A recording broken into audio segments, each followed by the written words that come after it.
ice build-up on the bottom of the freezer tray, melting by the door, leaking out.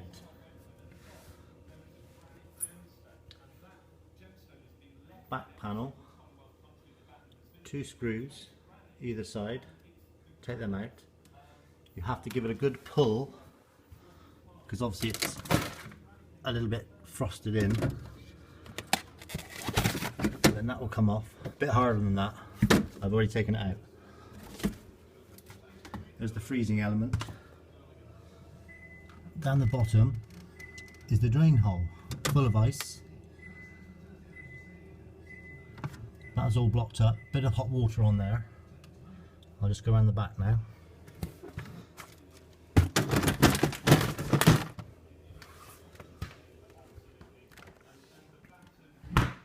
Where it comes out, the drain hole here, goes into the evaporator, goes in there and it evaporates. This comes off easily. Either poke something up there or from inside poke it down to make sure it's clear. And hopefully that would have solved the problem.